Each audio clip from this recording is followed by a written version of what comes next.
Fala aí, meus caros, bom demais, professor Moisés Lima na área.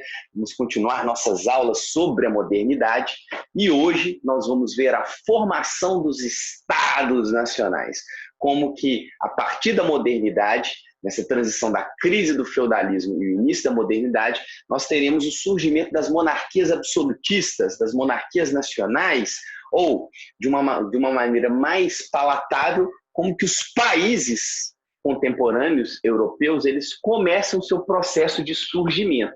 Uma coisa muito importante é ressaltar o seguinte: na aula anterior, nós vimos a partir do renascimento cultural como que na transição da Idade Média, abaixo da Idade Média para ser mais específico, para a Idade Moderna, elementos culturais, a partir da arte, a partir dos mecenas, a partir do movimento científico, entre aspas, do Renascimento, nós tivemos uma mudança cultural, uma mudança de olhar do homem sobre si e sobre o mundo, como que o homem começa a se ver num outro lugar, e isso caracteriza esse espírito questionador da modernidade, esse humanismo que fica presente a partir dessa valorização da cultura. Vimos, então, que a Idade Moderna ela começa com essa transição cultural, tendo como carro-chefe as repúblicas de Florença, os reinos, por exemplo, de Milão, Roma, ou seja, a Península Itálica, ela é muito relevante nessa efervescência cultural do início da modernidade.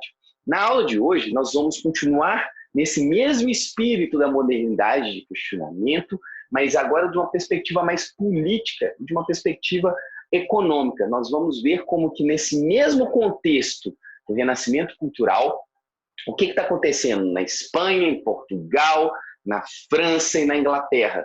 A gente vai dar um zoom, vamos dizer assim, no que está acontecendo nesses reinos, como que eles saem daquela anarquia feudal, que era muito fundamentada naquela suzerania e vassalagem, para a centralização político-administrativa em torno do Estado e, principalmente, em torno da figura do rei.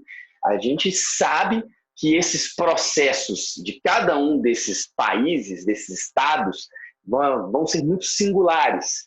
Tanto, tem um livrinho sensacional, esse livrinho aqui, que vai ser uma das referências dessa aula, do Pierre Anderson, As Linhagens Absolutistas, deixa claro que cada um desses processos tem as suas particularidades, mas nós podemos traçar características gerais que são recorrentes tanto em Portugal, Espanha, como França, como Inglaterra. Obviamente, ao longo das nossas outras aulas, que são acerca da modernidade, nós vamos perceber, por exemplo, essas características específicas. Quando a gente vai falando de Revolução Francesa, vai ficar notório como que a França se formou como Estado de forma diferente, por exemplo, de Portugal e Espanha, que já na próxima aula, a gente fala de grandes navegações, vai ficar evidente, vamos dizer assim, essa diferença da formação dos estados. Mas nós podemos sim traçar umas referências, e é isso que eu farei agora. Vou mostrar para vocês, compartilhando a tela aqui para os senhores, causas que podem ser consideradas estruturais para a gente compreender o chamado fenômeno do quê? Chamado fenômeno do absolutismo. Então, a gente vai ver que tanto em Portugal, como em Espanha, como em França, como em Inglaterra, nós temos alguns elementos, esses 4 elementos que eu pontuei, como decisivos para a gente entender, tá, por que que na modernidade você deixa de ter aquelas redes infinitas de senhores feudais e o Estado se unifica? Essa é a grande questão que a gente vai responder agora. Quais são as causas que levam a essa unificação? A primeira causa que eu gosto de dizer é o seguinte: nós vamos ter ao longo da Idade Média inteira muitas revoltas camponesas. Porque a vida do camponês nesse período, meus caros, era uma vida muito difícil. Apesar deles entenderem que eles tinham um lugar no mundo, que esse lugar era algo destinado por Deus, mas a gente tem que entender que os camponeses, nesse momento, eles viviam sempre em situações limites. Era tão comum você ter fome por causa de uma seca muito duradoura e as colheitas terem uma baixa produtividade, ou um momento de muita inundação, ou então uma guerra que desabastece, vamos dizer assim, de maneira bem significativa os suprimentos desse povo. Então, nós tínhamos constantes momentos de crise. E nesses momentos de crise, faça o seguinte raciocínio comigo. Se você é um senhor feudal, e aí os camponeses do seu feudo e de outros feudos se rebelam, pode acontecer de você ficar o quê? De você ficar refém desses camponeses e ser derrotado. Isso aconteceu em vários momentos da Europa. Os camponeses, nas suas revoltas, tão famosas na França, conhecidas como Jacqueries, né? Aparece alguns vestibulares aqui, estou dando uma faladinha só para não errar. As famosas Jacqueries. Acontecia, por exemplo, de nobres serem mortos pelos camponeses, pelo seu número. E aí, na transição da Baixa Idade Média para a Idade Moderna, tantas revoltas vão acontecendo que esses nobres, eles preferem se unir. E esses nobres se unem para que juntos eles combatam essas revoltas e assim não sejam derrotados pelos camponeses, que eram largamente, pensando numericamente, a grande maioria da população europeia. Então, um motivo para a unificação desses nobres em torno de um nobre maior, que é o rei, que organize o seu reino, é você ter uma organização militar e política mais eficiente para lidar com as revoltas camponesas. Porque se cada nobre estiver isolado com as suas vantagens, com os seus interesses, corre o risco desse nobre não conseguir ter força suficiente para poder lidar com essas revoltas que não eram apenas de um feudo ou de outro. E aí pense comigo para a gente fechar esse raciocínio, porque ele meio que perpassa todos os demais pontos, esses 3 pontos que estão aí abaixo. E aí eu vou explicar pontas, vamos dizer assim, consequências desse raciocínio. Se esses nobres eles não têm um elemento que saiba produzir a ordem, o rei que tem a palavra final, pode ser que nas brigas internas deles, por interesses particulares, quando estourasse uma revolta camponesa, essa desorganização e essa falta de uma palavra final levasse esses nobres a sucumbirem e terem efeitos mais devastadores do ponto de vista da nobreza em relação a essas revoltas camponesas. Eu acho que deu para ficar claro. Nessa linha de raciocínio de como que é mais eficiente e é melhor você ter um nobre, que é o rei, no caso, que tenha a palavra final para evitar essa destruturação, a gente pode entender o elemento 2. Pensem comigo, com o final da Idade Média, já lá no final da Idade Média, com as cruzadas, o renascimento das cidades, as redes comerciais sendo realinhadas a partir do continente e a partir do mar Mediterrâneo, e até mesmo na Idade Moderna podemos falar até desse comércio já pelo Atlântico, a burguesia vai começar a exercer uma pressão para que se modernize o Estado. Em que sentido? Imagina você burguês, que tinha que pagar impostos a cada feudo que você visitasse ou a cada cidade que você fosse vender seu produto que tivesse sob a jurisdição de um determinado senhor feudal que fazia a proteção daquela cidade. Então, você tem uma pressão da burguesia que está se tornando importante, inclusive para esse rei, a gente vai ver isso daqui a pouco, a relação do rei com essa burguesia, para que esse Estado ele se unificasse, para que esse Estado se modernizasse do ponto de vista administrativo.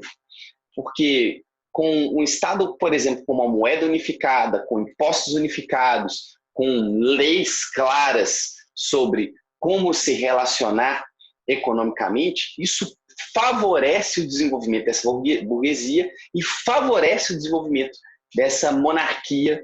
Então, a gente vai ver que a pressão da burguesia é considerada, ou o desenvolvimento econômico é considerado um elemento importante. Cabe ressaltar, galera, que o mundo, nesta época, europeu, né, é como se fosse um tabuleiro de war. As monarquias elas estão em guerra o tempo todo. E aí, a monarquia mais organizada e mais saudável economicamente, ela seria uma monarquia mais eficiente e poderia derrotar as outras. Uma coisa que tem que ficar claro para vocês aqui agora é o seguinte, pensem comigo. Nesse período, não temos definido ainda os territórios com seus limites como nós temos hoje. E as guerras são uma constante na definição desses territórios. Estados organizados, que contêm as suas revoltas camponesas, que têm uma economia eficiente e que têm os seus senhores feudais, já adiantando o terceiro argumento, unificados em torno de uma causa maior, são estados mais poderosos. A França vai ser muito poderosa no segundo momento, ela vai ter uma organização estatal bem consolidada. Tanto que o tipo ideal sobre um país ou um estado absolutista é sempre o estado francês.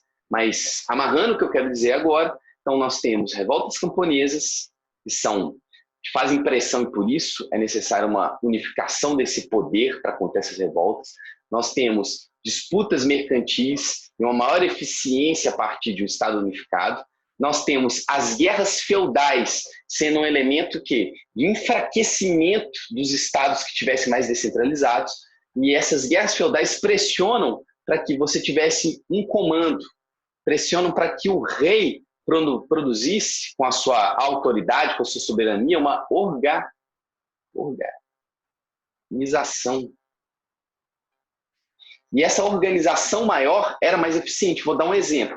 Guerra dos 100 Anos, que a gente vai ver daqui a pouquinho. Quando você tem a França criando um imposto único, que era para motivar, para fortalecer o exército durante a guerra, vai ser determinante esses nobres aceitarem esse imposto único, para se ter um exército único, mesmo que de mercenários nesse momento, para que a França se unificasse, ou começasse mais ativamente seu processo de unificação e vencesse essa Inglaterra na Guerra dos 100 Anos. E aí, por fim, nós temos, além do que eu acabei de dizer, uma pressão para uma organização estatal por causa das guerras constantes, nós temos uma pressão por estabilidade, por paz. Porque se a gente for pensar, a guerra constante ela é ruim para a organização da sociedade. É aquilo que o Thomas Hobbes fala no seu livro, Leviatã. A gente vai ver isso num outro momento. Como que essa guerra de todos contra todos, nessa possibilidade de sociedade de todo mundo fazer a lei, como os senhores feudais, por exemplo, poderiam fazer a lei à força e usar a violência a partir do seu bel prazer, como que se gera uma instabilidade enorme, enorme na Europa e nesses locais. E se a gente for extrapolar a teoria do Hobbes, é como se fosse o seguinte: essa liberdade individual muito exacerbada, muito elevada, promove uma diminuição da liberdade coletiva. Pensa, se todo mundo pode matar o coleguinha na hora que quiser, você vai viver com medo, um estado de medo constante. Então, existe uma pressão por uma pacificação, porque a guerra, nesse sentido, é péssima para os negócios. Então, meus caros, eu tracei para vocês causas estruturais para a gente pensar a formação desses estados modernos, vamos dizer assim, desses estados nacionais. A gente pode até falar desse termo aqui, absolutismo, que eu vou falar melhor dele daqui a pouco, das suas características. Causas estruturais que levam à criação, à formação, tanto dos estados modernos, do absolutismo, desses estados que vão dar origem aos nossos países atuais. Tá? Agora, um ponto muito importante que está nesse próximo slide.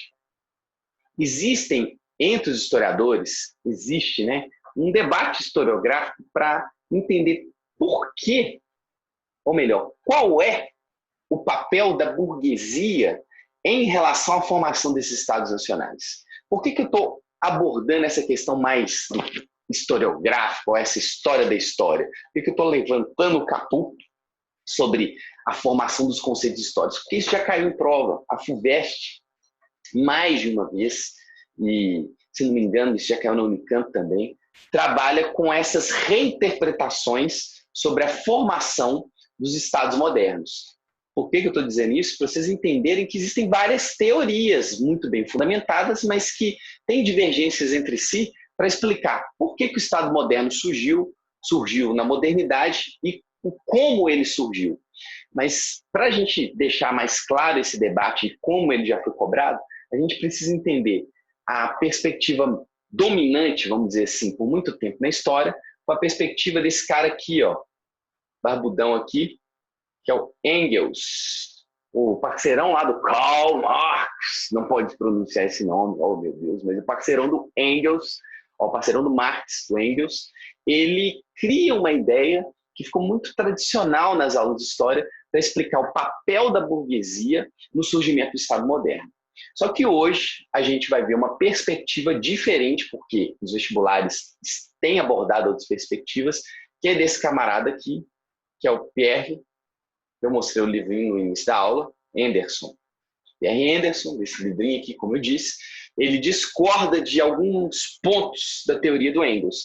Existem outros pensadores que a gente vai abordar em outro momento, mas não assim tão esquematicamente, que tem outras teorias sobre o surgimento desse Estado moderno. Tem, por exemplo, esse camarada aqui, ó, Norbert Elias, que o processo civilizatório, ele vai mostrar como que a nobreza vai ser cooptada por esse rei, mas de uma forma cultural, e não somente a partir de uma perspectiva econômica.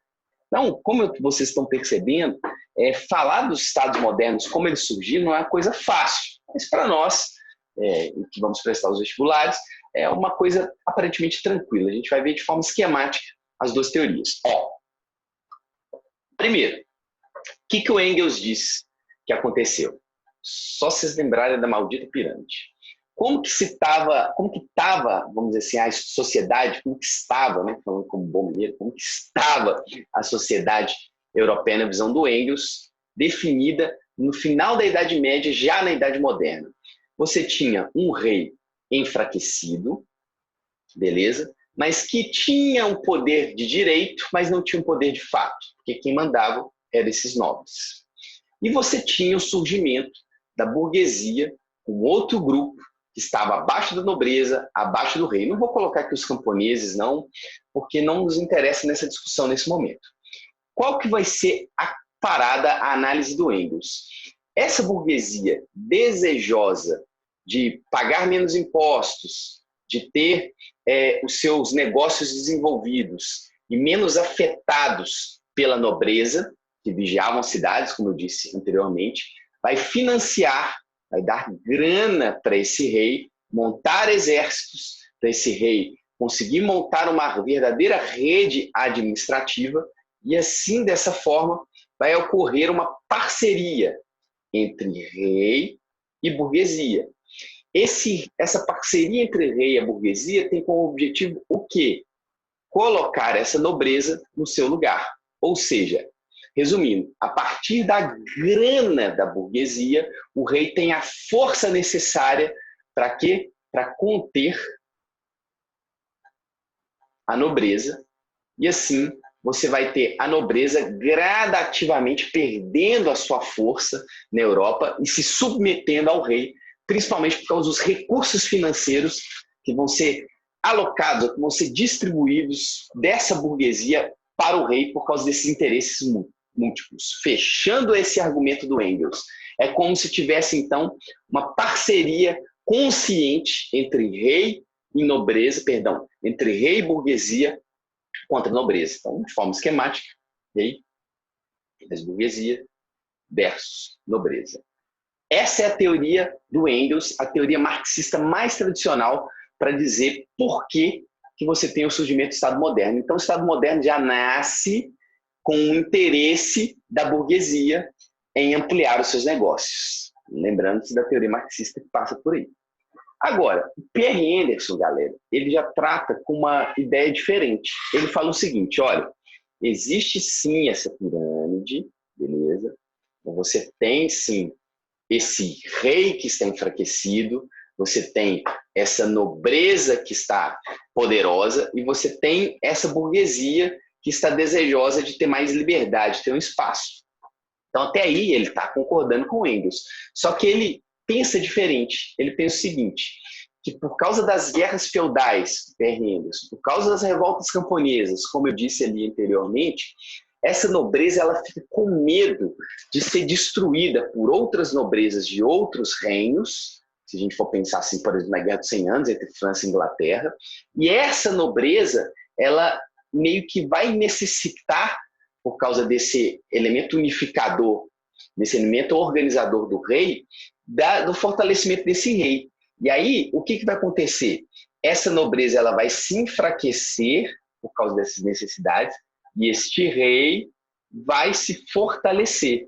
E aí, com a união desses reis, dessa nobreza, juntos, mas a nobreza agora controlada, aí você vai ter sim uma exploração dos recursos dessa burguesia que vai ser usado para financiar esse Estado Nacional que fortalece tanto o rei como nobreza. Só para deixar claro esse final, é o seguinte, o Pierre Henderson está falando assim, pô, desde o século XV, ou que a gente tem a formação desses estados mais poderosos, tipo a França, até a Revolução Francesa, quem está se dando bem na Europa é o primeiro e segundo estado.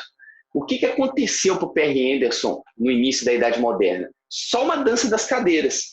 A nobreza desceu e o rei subiu. Mas isso não significa que a burguesia participou desse projeto de maneira ativa. A burguesia foi mais utilizada. Então, você não está falando da formação de um Estado nacional já com interesses burgueses. Não, a burguesia ela era muito fraca nesse momento. Então, a gente tem essa pegada. E, por fim, o Pierre Henderson toca nesse assunto, mas quem desenvolve isso melhor é o Norbert Elias, de como que, a gente vai ver isso melhor daqui a pouco, tá? Como que essa nobreza vai achar mais interessante ir abandonando as armas e viver, por exemplo, dentro da corte do rei, e viver a partir daqueles bailes, daquelas discussões, daquelas brigas da nobreza. Então é uma nobreza que vai se civilizando, entre aspas, vai deixando de ser uma nobreza guerreira para passar a ser uma nobreza, o quê? Cortesã, uma nobreza de palácio, uma nobreza palaciana, essa nobreza que fica mais ligada, por exemplo, à cultura, as suas disputas, vamos dizer assim, vão ser mais simbólicas do que disputas necessariamente belicosas de guerra. Então, o Pierre Henderson traz uma abordagem, junto com outros autores, mais sofisticada, e essa abordagem já caiu. Chega desse debate historiográfico. Agora, o que a gente vai ver? Esse Estado moderno, então, estou falando desses quatro, Portugal, Espanha, Inglaterra, França, em linhas gerais, ele tem algumas características. E nas provas costumam se cobrar essas características. Primeira característica que eu acho importante: o monopólio da política passa a ser o monopólio do Estado. Como assim? Você vai ter os senhores feudais, ou essa nobreza, ficando cada vez mais submetida ao monopólio, vamos dizer assim, da violência, ao monopólio da política do Estado e do rei. Então, você vai começar a perder aquela noção patrimonialista da Idade Média, de que cada feudo tem sua lei, e de que cada feudo tem a sua vontade, e vai começar a surgir, vamos dizer assim, uma noção abstrata, uma ideia de que o Estado deve intermediar, que deve fazer essa ligação entre os interesses de todos, e que os interesses desse Estado são interesses que são superiores às vontades dos outros, dos indivíduos. Então começa a surgir a noção de súdito. Súdito vem da palavra submetido, e, incrível que pareça, em francês, súdito também é a palavra sujeito, ou seja, sujeitado. Então você começa a ter um sujeitamento desse indivíduo. Então esse indivíduo ele vai perdendo força, vamos pensar nos nobres, nesse Estado absolutista, porque agora você tem o surgimento de leis e de elementos administrativos que vão unificando as coisas. E a gente vai ver isso claro agora nos outros itens. Por exemplo, no absolutismo, você não vai ter mais os nobres emprestando seus exércitos, por exemplo, para as guerras do rei. Não, você vai ter agora o rei com grana proveniente da burguesia, contratando mercenários e meio que dominando esses nobres a partir de outras funções para eles. Então o nobre não é mais necessariamente o cara só da guerra. O nobre ele vai ficar mais ocupado com uma vida cortesã, como eu disse anteriormente. Então esse Estado absolutista ele tem o monopólio do exército. Agora existe um exército do reino, do Estado. Não é aquele tanto de exército que se une numa guerra. E isso é que vai dar mais eficiência para o Estado em guerra com outro Estado, porque esse Estado unificado e que tem um exército que segue somente, vamos dizer assim, um ideal, um rei, isso vai dar mais eficiência. Você vai ter menos traições dentro do próprio Estado. Além disso, como eu já disse anteriormente, mas organizando, esse Estado absolutista vai ter como grande característica um controle econômico unificado do comércio. E aí a gente vai ver no final da aula, a última coisa, isso caracteriza a economia no início do Estado moderno, que é o mercantilismo. Esse mercantilismo parte da ideia de que o Estado deve intervir na economia. Então a economia ela não é livre, ela não tem as suas próprias regras. Isso vai ser uma das principais reivindicações dos burgueses lá no século XVIII para o século XIX, que é a ideia de que o Estado não deve interferir na economia. Mas aqui, nesse momento, é o contrário. A burguesia curte o Estado interferir na economia, porque, lembre-se, é melhor pagar impostos para um rei do que para 200 nobres, para 200 senhores feudais. Por fim, está diretamente ligado com o 3, estão vendo como que todos esses elementos estão conectados, você tem que pensá-los ao mesmo tempo, de forma relacional. Nós temos o monopólio fiscal. Então, você tem uma unificação de pesos e medidas, de impostos, você tem uma unificação de, vamos dizer assim, administrativa, para que você dê o quê? Mais facilidade de ter um controle total. Imagina como que você perde dinheiro, por exemplo, se você vai fazer conta para fazer um negócio, aí no lugar, sei lá, você tem uma medida de peso, no outro lugar você tem outra medida de peso, você tem uma moeda num lugar, aí você tem outra moeda em outro, e aí a conversão fica difícil. Lembrando que o desenvolvimento econômico está diretamente ligado com uma organização administrativa. Então, nessa primeira parte da aula mais conceitual, nós vimos, então, basicamente, causas estruturais para o surgimento dos Estados modernos, e conceitualmente falando, e nós vimos características gerais do Estado moderno. Mas, como eu disse para vocês, isso é apenas uma tipologia, sendo bem weberiano. Isso é só um exemplão para ajudar a gente a pensar como que o Estado moderno surgiu. Agora, essa parte da aula que eu acho mais legal, apesar de amar os conceitos, e histórias são conceitos, já dizia um historiador chamado Koselleck, histórias são conceitos criados por historiadores. A gente vai ver algumas especificidades, principalmente desses 4 países, já estou falando dessas monarquias nacionais, desses estados nacionais, particularidades de como que eles se unificaram. Então, basicamente, eu vou colocar 2 eventos e a gente vai desenrolar isso a partir de mapas. Se a gente fala de Portugal, Espanha e dos Ibéricos, a gente tem o quê? A famosa Guerra da Reconquista. A gente vai ver isso melhor agora, como grande evento que vai possibilitar a unificação desses reinos. Essa Guerra da Reconquista é uma guerra contra os árabes, ou dos árabes islamizados contra os muçulmanos, ou mouros, são sinônimos.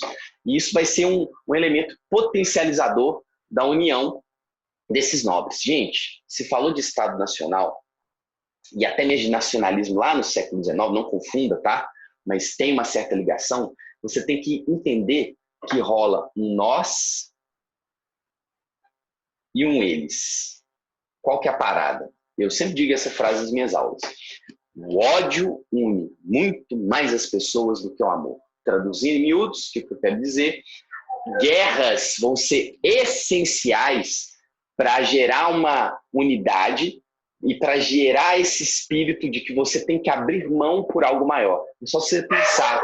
Isso é uma coisa que já foi presente em outros momentos históricos, desde a Grécia Antiga, que em momentos de guerra as pessoas elas ficam mais unidas. Elas estão dispostas mais a abrir mão. Tá? Elas ficam menos individualistas nesse sentido, porque se o individualismo crescer, eles são destruídos.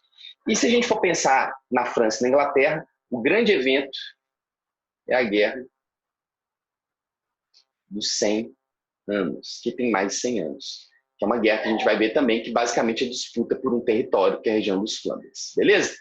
Deixando isso mais claro em mapas, tá? Ó, então, a Guerra de Reconquista a gente vai ver aqui de forma bem esquemática. Primeiramente, o que a gente precisa saber? Por volta do século, hoje sempre faço isso, por volta dos mania de historiador, por volta do século 7 depois de Cristo, a gente vai ter o senhor Maomé,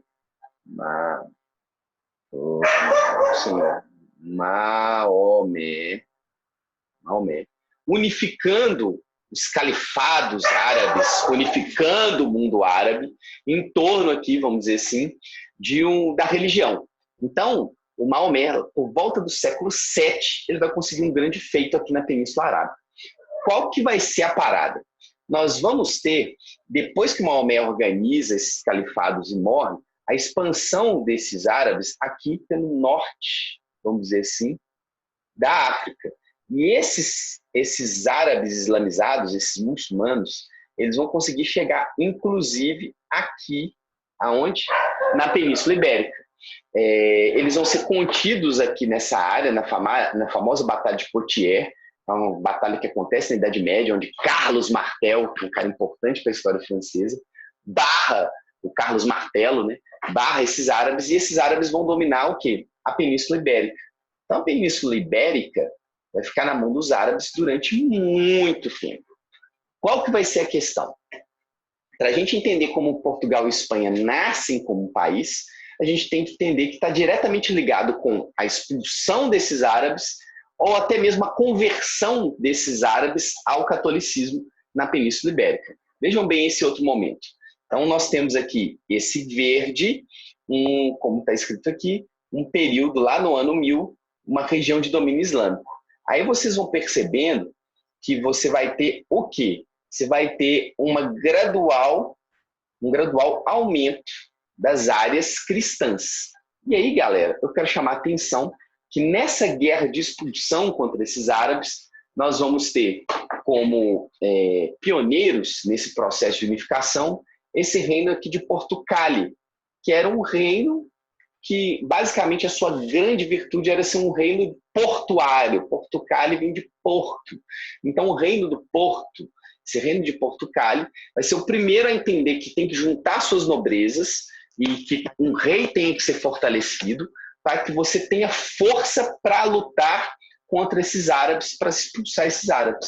Então, vocês percebam que o reino de Portugal vai ser o primeiro reino a se unificar na Europa.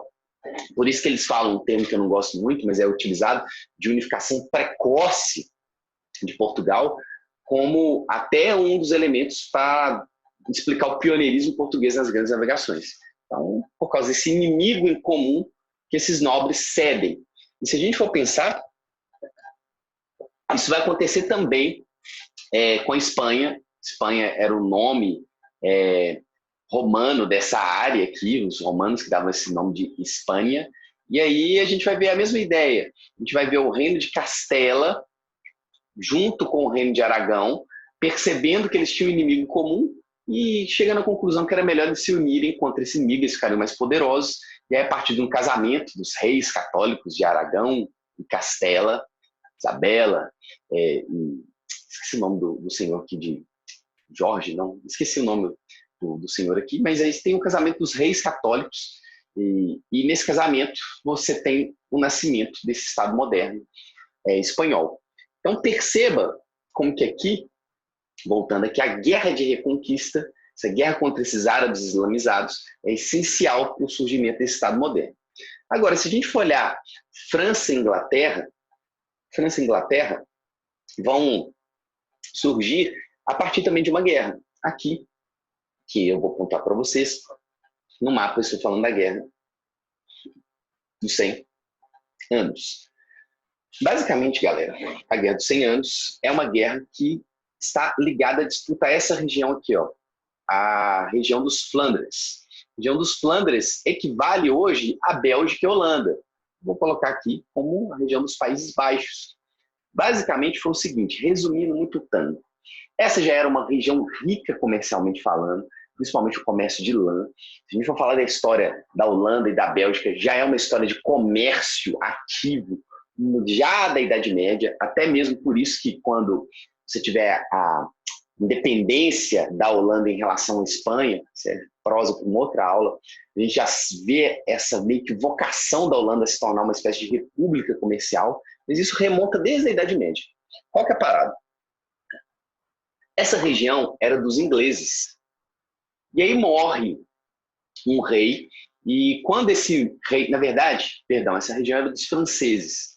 Ela estava sob o domínio de franceses. Aí quando morre um rei francês, você tinha um outro rei, estou resumindo bastante a resenha para a gente não entrar nessas dinastias que são enormes, inúmeras, que tinha direito ao trono dessa região, um rei francês. A Inglaterra não aceita, os franceses querem ter autonomia, querem ter o controle dessa região, e aí basicamente a gente vai ter uma guerra de disputa pelo domínio da região dos Flandres, que vai durar 100 anos. É nessa guerra que você tem, por exemplo, a Joana d'Arc sendo uma resistência francesa. E é nessa guerra, por exemplo, que a França vai conseguir criar aquele imposto único que eu disse para vocês no início da aula, que meio que vai servir como primeira experiência de unificação, vamos dizer assim, desses nobres, em torno, principalmente, da família Valois, e depois a gente vai ter o surgimento da família Bourbon. Mas o que eu quero dizer para vocês é como que essa Guerra dos 100 Anos ela já vai gerar uma espécie de sentimento de nação, vamos dizer assim, na França, e vai ser determinante para a formação do Estado francês. E vai ser determinante, por exemplo, para a unificação da Inglaterra, que a gente vai ver isso melhor na guerra, na aula sobre Revolução Inglesa, Revolução Puritana. Beleza? Agora, qual que vai ser o intuito da nossa aula agora? A gente vai priorizar agora algumas características especiais, já que a gente vê esse panorama geral da formação territorial de Portugal e Espanha, França e Inglaterra. A gente vai priorizar agora o surgimento, vamos dizer assim, desse Estado absolutista na França. Por quê? Porque o caso francês de Estado moderno é o mais bem sucedido. Para vocês terem noção, a França, gente, vai ser uma espécie de Estados Unidos, vamos dizer assim, da Europa, no sentido de ter um grande poder econômico, um grande poder militar, esse maior exército do continente, exatamente porque o seu Estado, quando nasce, vai surgir de forma muito eficiente. Então, eu vou explicar um pouco da história da unificação francesa, para que isso fique mais claro. E aí, quando a gente vai falando de grandes navegações, a gente mergulha um pouquinho mais detalhado na formação do Estado português e espanhol. A gente vai falando da guerra na Revolução Inglesa, a gente mergulha um pouco na história da Inglaterra. E quando a gente vai falando da Revolução Francesa, a gente retoma algumas coisas que eu vou falar aqui. Então, para frente! Vejam bem. Então, a primeira coisa que a gente precisa sacar é como que se dá a amarração que começa com a dinastia Valois lá na Guerra dos 100 Anos, desse Estado francês. Como que esse Estado francês vai conseguir chegar ao ponto do Luís XIV dizer l'État c'est moi, ou seja, o Estado sou eu. Como que a gente vai chegar a esse ponto? Então, a gente vai fazer uma espécie de análise agora. Primeira coisa que é muito importante para a gente compreender é a presença desse camarada aqui. Esse camarada aqui é um cardeal, que vai ser um cardeal durante o governo do Luís XIII, que aí a gente já tem uma dinastia Bourbon. Os Valois, por uma série de motivos, eles já não vão ser tão relevantes ao final da Guerra dos 100 Anos. Só para situar cronologicamente, a Guerra dos 100 Anos está acabando no século XV. Aqui a gente já está falando de século XVII. Então eu dei um salto cronológico. Rolou a Guerra dos 100 Anos, terminou a Guerra dos 100 Anos, tem uma série de brigas faccionais ali que não nos interessam, tem a queda dos Valois e a ascensão dos Bourbon. E nessa ascensão dos Bourbon, quem vai ser fundamental vai ser um cardeal. Por quê? Mais uma guerra que eu vou explicar para vocês vai ser determinante para a França criar um jeito do Estado francês agir, que é o conceito, que eu acho um dos mais importantes dessa aula, que é o conceito de razão de Estado. Então, vamos aos fatos para isso ficar mais fácil de ser compreendido. Olha só que doido. Rolou a Reforma Protestante. Isso aí vai ser tema de uma próxima aula nossa, beleza? E aí, quando rola a reforma, vou voltar nessa imagem, tá? Quando rola a Reforma Protestante, o que vai acontecer? Não sei se vocês lembram, a Reforma Protestante acontece no Sacro Império Romano Germânico. Sacro Império Romano Germânico, futura Alemanha. E aí, quando essa reforma acontece, os príncipes que estavam nesse império, só para lembrar, eram comandados por um imperador, beleza? E esse imperador, ele era escolhido pela Igreja Católica. O que acontece? Quando rola a Reforma Protestante, esses príncipes, eles vão se apoiar na Reforma de Lutero para que eles tenham legitimidade para ir contra o Papa, que influenciava muito esse imperador. E aí, dessa forma, você tinha uma dominação dos interesses desses príncipes. Então, basicamente, estou dizendo para vocês que na região do chamado Sacro Império Romano Germânico, você tinha uma treta. Os príncipes queriam ter autonomia e não queriam que a igreja nem o imperador influenciasse as coisas que aconteciam nos seus feudos, e a igreja católica e esse imperador queriam submeter sempre esses príncipes. O que vai acontecer? Com a reforma protestante, você vai ter esses príncipes usando a questão religiosa como um gatilho para poder bater de frente com o imperador. E eles vão usar a justificativa que eles queriam ter o direito de exercer a sua fé livremente. Então, esses príncipes eles vão se converter ao luteranismo. E aí, galera, o que vai acontecer? Você vai ter uma guerra entre esses príncipes e esse imperador. Num primeiro momento, como a Europa estava guerreando contra os turco-otomanos, esses príncipes e esse imperador vão chegar num acordo que é conhecido como Paz de Augsburgo. O que significa isso? Paz de Augsburgo você dava liberdade religiosa para esses príncipes terem a religião que quiserem, independente da religião do imperador. Então você vai ter príncipes luteranos. Então olha o cenário. Rolou a reforma protestante, e aí você já pensa que falou de religião, você tem uma disputa, vai ter um banho de sangue enorme na Europa por causa de questões religiosas. E aí, nesse primeiro momento, você vai ter uma espécie de tolerância capaz de Augsburgo. O que vai acontecer? Depois que passa a paz de Augsburgo, eu estou falando do século XVI, entrando no tema da nossa aula aqui, que é no século XVII, vai rolar uma guerra dentro do Sacro Império Romano Germânico. Você vai ter os católicos, deixa eu melhorar isso aqui, né? Os católicos, não entendi, está apertadinho mesmo. Os católicos não aceitando esses príncipes alemães serem luteranos. E aí você vai ter uma guerra religiosa entre católicos e luteranos dentro da futura Alemanha.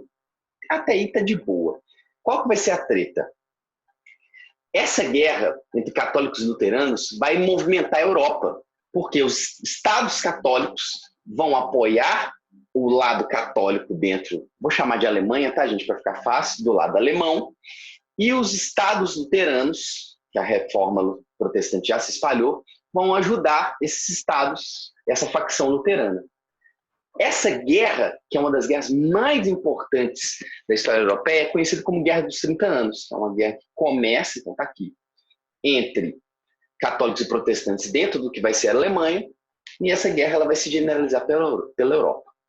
O que acontece? Por que essa guerra é importante pra caramba para a gente estudar a formação do Estado absolutista francês e como que a França vai aproveitar essa guerra para se tornar uma superpotência na Europa? A França, galera, influenciada por esse cara aqui, que é o Cardeal de Richelieu, que aparece lá nos Três Mosqueteiros como cardeal mau, lá no conto lá do Alexandre Dumas. Esse cara, o Cardeal de Richelieu, ele vai dizer o seguinte, Luís XIII, deixa eu te dar uma ideia. O mais importante não é a religião para um Estado. Ele vai ser muito inspirado pelo Maquiavel. Então ele vai dizer o seguinte, o mais importante para a gente se tornar um Estado forte é a gente agir de acordo com os interesses do Estado. Então a nossa religião ela tem que ser uma coisa voltada para nossas questões domésticas, mas falou de relações internacionais, a gente não tem que pensar o que é melhor para o cristianismo, o que é melhor para a Igreja Católica. A gente tem que pensar o que é melhor para a França. Esse é um conceito que até hoje é utilizado nas relações internacionais, que é o conceito de razão de Estado. É você usar a lógica, você fazer cálculo para sacar assim. Tá, ideologicamente, meu país é assim, mas o que é melhor pragmaticamente, ou seja, sem religião, sem moral, eu posso falar até de uma amoralidade, vou falar aqui de pragmatismo. O que é melhor para o meu Estado? E aí o Cardeal de Richelieu, sabe o que ele fez? Ele falou o seguinte, mesmo a França sendo um país altamente católica e sendo um país que já perseguiu protestantes, beleza? O Richelieu perseguiu os protestantes huguenotes, que são os protestantes da França, ele diz o seguinte, para a França é mais interessante apoiar o lado luterano na Guerra dos 100 Anos, na Guerra dos 30 Anos. Porque dessa forma a gente enfraquece os nossos rivais, por exemplo, espanhóis, que são os nossos grandes inimigos, e aí dessa forma a gente deixa esse Sacro Império Romano Germânico mais fragmentado, porque o imperador era um espanhol do Sacro Império Romano Germânico, e aí a gente enfraquece nosso principal inimigo. Então ele tomou uma decisão baseada num cálculo, por isso razão de Estado, e não no interesse religioso. Quando a França faz isso, galera, apoia o lado dos luteranos, os luteranos vencem. Isso enfraquece muito, muito a Espanha, que está envolvida numa pá de guerra, que a gente vai ver isso ao longo das outras aulas. Quando eu falar de reforma protestante, quando eu falar, por exemplo, das guerras entre Inglaterra e Espanha, isso vai ficar mais claro. Mas por enquanto é isso. E aí, galera, com isso, a gente vai ter a assinatura de uma paz na Europa, que é a paz de Westfália, ou Westfália, que é muito importante. Por quê? Essa Guerra dos 30 anos, eu não disse, foi a guerra que mais morreu europeu até a Primeira Guerra Mundial. Um verdadeiro banho de sangue. Tanto que a galera que estuda relações internacionais diz que aqui, não tem esse livro, tá, gente? Que aqui surgiu, vamos dizer assim, as relações internacionais. Que a partir dessa guerra que ferrou a Europa toda, que começa com a guerra religiosa, então você tem um elemento muito forte, você vai ter os reis europeus se encontrando. Para quê? Para negociar acordos ou disputas para evitar uma guerra sistêmica na Europa, uma guerra generalizada. Guerra entre um país e outro rolava, mas você vai começar a ter arbitragem, você vai começar a ter gente mediando esses conflitos exatamente para evitar esse banho de sangue. Por isso que se fala que as relações internacionais começam aqui na Paz de Westfália. Agora, para a gente continuar aqui, o que eu quero mostrar? Depois, então, do governo de Luís XIII, que com essa vitória vai arrecadar uma porrada de dinheiro, vai ganhar território, vai ganhar uma série de coisas, a gente vai ter um governo que vai meio que pegar essas ideias todas defendidas pelo cardeal de Richelieu, aplicar e criar, vamos dizer assim, o tipo ideal de Estado absolutista. E a gente vai discutir um pouquinho isso agora, mas bem pouco. Na próxima aula a gente vai trabalhar isso melhor, que vai ser o reinado do rei Luís XIV. Então, no reinado de Luís XIV, a gente vai ter o auge desses estados modernos, dessas monarquias nacionais, e no reinado de Luís XIV, Luís, né, a gente vai ter o absolutismo francês sendo uma das principais referências para a Europa. Então, vamos analisar aqui uma série de coisas. Primeiro, então, depois dessa grana e dessa unificação ainda mais pujante a partir de Luís XIII e dando continuidade com Luís XIV, nós vamos ter a França se consolidando efetivamente como Estado Nacional e como potência. Coisas importantes para se falar aqui. Ponto 1. O absolutismo, galera, então, essa ideia de que o Estado e este rei devem comandar e coordenar diversas áreas na vida das pessoas, na vida econômica, na vida cultural, para que assim você tenha uma unidade, uma pacificação e fortaleça-se o Estado. Esse absolutismo, eu tenho duas coisas para falar aqui muito importantes, tá? A primeira coisa é que, ao contrário do que muita gente pensa, esse absolutismo não significa um poder total do rei. O Luís XIV diz: o Estado sou eu, mas esse rei, ele de certa maneira não pode ir radicalmente contra a nobreza, por mais que ela esteja dominada, ela não está eliminada no seu poder. Esse rei não pode ir contra a burguesia, totalmente. Esse rei não pode ir contra a religião. Então, é um absolutismo que tem certos limites. Tanto que, se a gente for falar de um poder maior, a gente fala do despotismo oriental. Lá no Oriente, como você tinha a ideia de que o rei ou o imperador era a encarnação de Deus e não só um representante de Deus, a gente vai ver isso melhor na próxima aula, a gente tem certos limites no absolutismo. Mas, de fato, o absolutismo é o quê? Essa centralização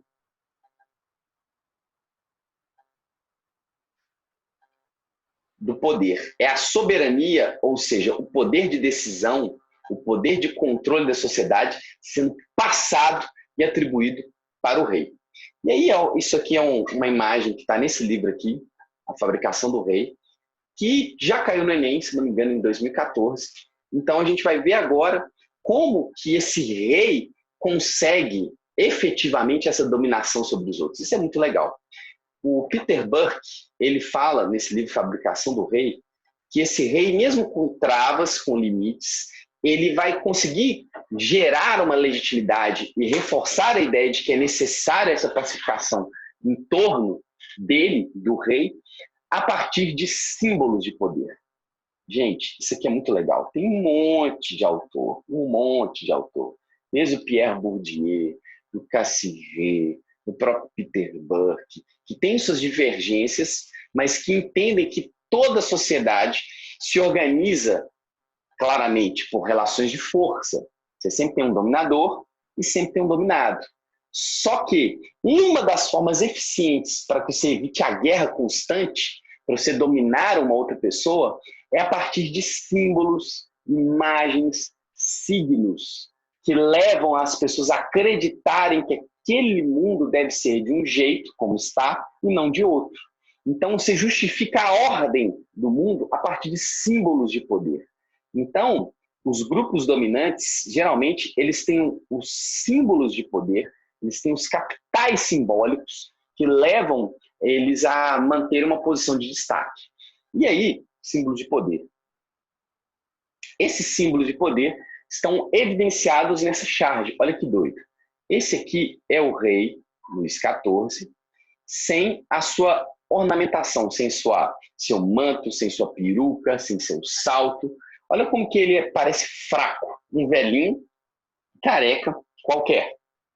E aí, quando você tem esse rei no Palácio de Versalhes, que a gente vai ver daqui a pouco, no finalzinho da nossa aula, quando a gente vê esse rei andando de uma determinada forma, e até mesmo esse rei sendo considerado um representante de Deus na Terra, e até mesmo com o poder de curar as pessoas a partir do seu toque, uma coisa que um cara chamado Mark Bloch analisa no seu livro Os Reis Taumaturgos, esse rei, ele passa a ter um poder, um capital simbólico, um poder simbólico que garante que ele possa exercer essa legitimação ou essa soberania sobre todo mundo. Então, o que eu estou querendo dizer? Existe uma necessidade material para que o poder se unificasse em torno do rei. A gente viu isso na primeira parte da aula. Agora eu estou mostrando uma coisa muito mais legal, que esse rei se perpetua no poder não usando a força e não se envolvendo em guerras constantemente. Ele vai manter essa dominação e não deixar o Estado se fragmentar em lutas identitárias a partir do quê? De símbolos de poder. Então, a questão do Enem trabalhava de como que é importante essa fabricação desses símbolos constantes para justificar esse poderio do rei. Vamos ver isso de uma maneira mais sistemática. Olha só que doido. A gente vai ver, nesse slide, a gente vai ver, por exemplo, como que o rei vai criar uma ideia de que ele precisa ser adorado. No Palácio de Versalhes tem um espaço, se não me engano, esse aqui, ó. Deixa eu colocar aqui, essa imagem. No Palácio de Versalhes, quando eu visitei lá, eu fiquei de cara. Tem esse espaço aqui, quando você entra lá, você acha, por exemplo, que é uma cama onde o rei dormia. Aí eu vi essas almofadinhas assim, falei assim, gente, por que tem essas almofadas? Eu fui ler que no Palácio de Versalhes as pessoas iam, os nobres, para ficarem contemplando o rei. Era comum você poder fazer uma visita a Versalhes e se você era um nobre de uma determinada região, você poderia ter o privilégio de ver o rei. Sabe essa relação que a gente tem meio com as celebridades hoje? Que você tem um envolvimento emocional e que a celebridade ela tem que constantemente ficar reacendendo esse movimento emocional com a gente. Era mais ou menos assim, quando os caras viam Luís XIV, eles sentiam aquele sentimento histérico. Nossa, estou diante do rei. Isso perpetuava um tipo de dominação. Então, fechando essa parte, existe toda uma construção de uma ordem do mundo a partir de símbolos de poder durante o absolutismo. Beleza? Vamos ver isso melhor numa próxima aula. E dentro desses símbolos de poder e dentro das práticas absolutas, eu quero chamar a atenção de algumas coisas. Primeiro, então, Luís XIV, no seu reinado, o que ele vai fazer dentro disso que eu expliquei? ele vai construir um Estado, então, de forma sistemática, em que este rei se torna a peça fundamental desse Estado. Mas, como a gente viu, esse rei ele tem certas limitações. Esse rei ele vai, por exemplo, incentivar um tipo de economia que é um tipo de economia luxuosa, que vai ser apelidado de um tipo de mercantilismo que é fundamentado na produção de artigos de luxo, que é o cobertismo. Por quê? Olha só que doido, velho. Pensa essa situação e aí a gente vai dar uma agilizada para encerrar essa aula. Por que que no absolutismo francês você vai ter um tipo de mercadoria que vai ser monarquia luxuosa e qual a relação disso com isso? Perceba, se o rei Luís XIV é a maior celebridade da Europa, todo mundo quer ser o Luís XIV, por exemplo, Frederico, lá da Prússia, quer ser o Luís XIV, a Catarina da Rússia quer ser o Luís XIV, Pedro o Grande, na verdade, está nessa época, quer ser o Luís XIV, os reis na Inglaterra querem ser o Luís XIV, olha o que o cara faz. Ele diz o seguinte, é melhor a gente vender, na verdade, um ministro dele chamado Colbert, artigos de luxo que estejam ligados a essa exaltação, a esses símbolos absolutistas, do que vender mercadorias normais. Pensa o seguinte, imagina que você fabrica uma mobília, um tipo de cadeira que tem lá no Palácio de Versalhes. E aí esse tipo de mobília começa a ser vendida na Europa, que é a mobília Luís XIV, por exemplo, cadeira Luís XIV. Todo rei da Europa querendo se apropriar desse símbolo de poder vai querer ter essa mobília. Então pode ter crise, você pode ter guerra, que como é a classe dominante que está consumindo esses produtos, você vai estar sempre vendendo esses produtos. Aí imagina que o rei em Versalhes vai lá e troca essa mobília para uma outra mobília. Mudou o reinado, agora é o rei Luís XV. Então você troca a mobília todo o Palácio de Versalhes. Na Europa, você vai ter outros reis querendo trocar sua mobília. Então, perceba como está conectado. O tipo de produto vendido pela França, além da questão agrícola, mas falando desses produtos franceses, estão ligados a essa ideia de luxo. Como eu disse em outros momentos, a gente vai ter dentro do absolutismo a ideia de ter um exército permanente, a França vai ter seu exército mais forte, e o desenvolvimento de cargos administrativos. Isso aí é uma coisa para aula de Revolução Francesa. Agora, eu quero chamar a atenção para uma outra coisa aqui que eu acho interessante, tá? Como, por exemplo, que o Palácio de Versalhes ele pode ser estudado e compreendido como a mudança, vamos dizer assim, de mentalidade na modernidade, do ponto de vista econômico e político, e como que a arquitetura dele reflete isso. Olha só, o Palácio de Versalhes vai começar a ser construído no governo de Luís XIV, ele era só o palácio de inverno na época de Luís XIII, e ele vai ser muita grana que vai se gastar para se construir, exatamente nessa ideia de consolidar esse simbolismo de poder do rei Luís XIV. Durante o governo de Luís XV ele termina, e aí tanto que você vai ter tanto dinheiro gasto que o Luís XV vai dizer assim, ao final do meu reinado o dilúvio virá, ou seja, ele vai dizer assim, meu filho que assumiu o trono, no caso vai ser o Luís XVI, está ferrado, que a França vai quebrar. Mas isso são cenas para o próximo capítulo. O que eu quero analisar aqui, nesse Palácio de Versalhes, é como ele vai se tornar uma referência para a Europa. Velhão, olha que doido. Na Europa, lá em Portugal, você vai ter os portugueses querendo ter um Palácio de Versalhes, aí eles vão criar um convento lá, eles são mais católicos que os franceses. Lá na Prússia, o Frederico vai querer construir uma espécie de Palácio de Versalhes lá. E na Rússia, você vai ter Pedro o Grande tentando construir uma espécie de Palácio de Versalhes. Tá? Então, Versalhes é uma referência. Isso aqui são os grandes jardins de Versalhes, maravilhosos, que são exuberantes no inverno. E esse aqui é o palácio, o salão dentro do Palácio de Versalhes, que é o Salão dos Espelhos. Aqui, por exemplo, que foi assinado o famoso Tratado de Frankfurt, que determina, por exemplo, que Alsácia e Lorena fossem dadas para a Alemanha e que não ficasse mais em poderio da França. Eu não disse, mas na Guerra dos 30 Anos, que eu citei há pouco, foi lá, por exemplo, que Alsácia e Lorena é a primeira vez tomada do Sacro Império Romano Germânico como compensação de guerra. Mas isso são cenas dos próximos capítulos. O que eu quero chamar a atenção para a gente fechar a nossa aula, encerrar a nossa aula, é o seguinte. Olha que legal. A partir da arquitetura, a gente pode ver como que a Europa está mudando. Isso aqui é a famosa Torre de Londres. Torre de Londres era o principal, ainda é, né, o principal castelo, um dos principais castelos da Inglaterra. A Torre de Londres, ela é marcada por quê? Você é tipo um castelão medieval, você tem muralhas. Você tem aquela ideia de que você tem que ter proteção, porque os ataques bárbaros, as invasões, as revoltas camponesas são uma coisa constante.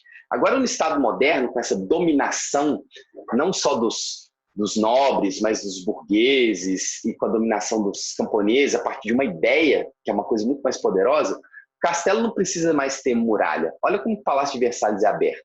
O castelo tem que representar poder.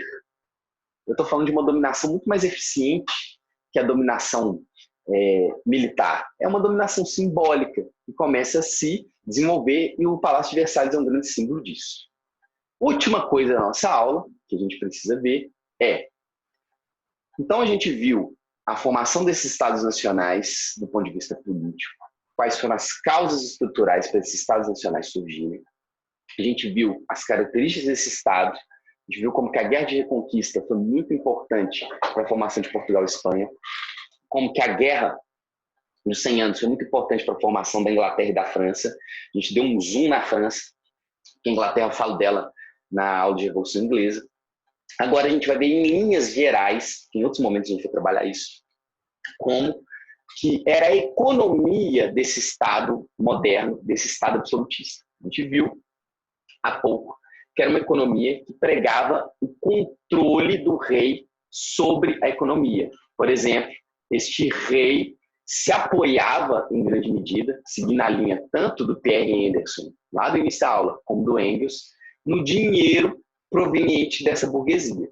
E a gente vai ver que, num primeiro momento, essa burguesia vai curtir isso, que é melhor pagar dinheiro para o rei do que pagar para 1 milhão de nobres, mas, no segundo momento, essa nobreza, que vai ficar cada vez, essa burguesia que vai ficar cada vez mais rica, não vai se satisfazer mais com isso e vai começar a pleitear a diminuição desse Estado, e aí a gente já está falando de outro momento. Mas, o que eu quero mostrar para vocês? Então, de maneira bem esquemática, no mercantilismo, esse sistema econômico, que é um antecessor ao capitalismo, nós temos aqui um pré-capitalismo, né? A gente vai ter um Estado absolutista apoiando os negócios da burguesia. Esse Estado absolutista, lembra do rei, tem interesse nisso.